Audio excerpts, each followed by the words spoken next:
Kerajaan Allah adalah ketika semua hukum Tuhan jalan. Kalau Islam punya konsep khilafah, orang Kristen juga punya. Namanya kerajaan Allah, ya, mereka baca kerajaan Allah. Allah kerajaan. Yang kedua kerajaan Allah ini kalau kadang disebut juga kerajaan surga. Kalau orang Kristen lebih suka menyebutnya kerajaan Allah. Kalau orang Yahudi lebih suka menyebutnya kerajaan surga. Kadang-kadang juga pakai istilah kerajaan langit. Cuma jarang pakai istilah kerajaan langit. Mungkin khawatir rancu sama Sun Gokong dan kawan-kawan itu kan juga ada kerajaan langitnya. Apalagi sekarang sudah orang ngerti ternyata langit itu bukan sesuatu yang bisa diakses. Kamu ke atas kan nggak pernah ketemu langit.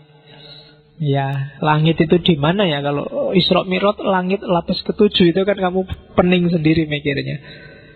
Oke, kalau kamu bingung jawab yang Isra Mi'raj langit ketujuh itu apa? Ya kayak Nabi Isa tadi, kamu percaya apa enggak?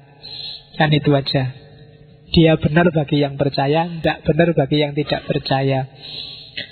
Apa sih kerajaan Allah itu? Kerajaan Allah itu, kerajaan Allah adalah ketika semua hukum Tuhan jalan. Apakah hukum Tuhan yang disebut sunatullah berhubungan dengan mekanisme alam? Ataukah hukum Tuhan dalam bentuk moralitas yang harus dijalani manusia, muamalah? Ataukah hukum Tuhan dalam bentuk perilaku yang harus dilakukan manusia dengan orientasi vertikal yang namanya ibadah? Ketika perilakumu ibadah dan muamalah sesuai dengan kehendaknya Tuhan, dan dunia alam semesta ini berjalan sesuai sunnatullahnya, itulah namanya kerajaan Allah. Kerajaan Allah, kerajaan surga. Jadi di Alkitab sering disebut Allah yang aktif memerintah di dunia. Jadi yang di sekelilingmu ini semua yang terjadi itu sejalan dengan kehendaknya Allah. Kalau alam semesta kan pasti sejalan. Yang bisa tidak sejalan, yang bisa membantah dan ngeyel, itu satu-satunya manusia. Manusia itu tidak cuma bisa membantah dan ngeyel, bahkan dia bisa ngerusak yang sudah sesuai dengan hukum Allah. Dia rusak sehingga jadi nggak sesuai.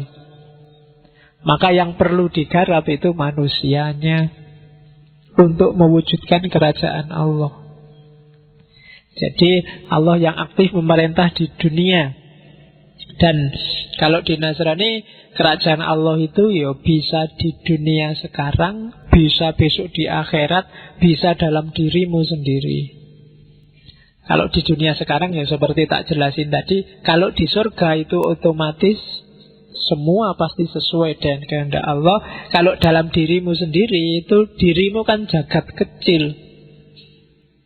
Diri kita ini kan kayak alam semesta dalam bentuk kecil. Ada fisiknya, ada mekanisme rohaninya, ada mentalnya, ada.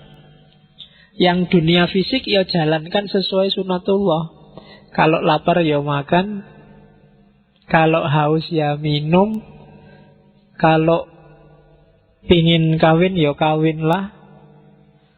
Kalau punya uang, kalau punya pacar, lo ya kan. Kalau merasa kesepian, carilah teman. Itu kan dimensi-dimensi sunatullah fisik. Mungkin ada dimensi mental, ada dimensi rohani. Kelola itu sesuai kehendaknya Allah. Maka kamu sedang mendirikan kerajaan Tuhan dalam dirimu. Ini nanti kalau pendeta-pendeta menjelaskan ini semangat, mesti kayak di TV zaman dulu, sekarang tidak ada.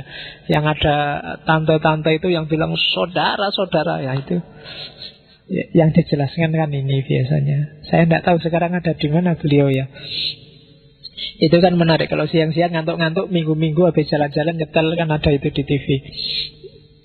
Oke, intonasinya kan tidak terlupakan.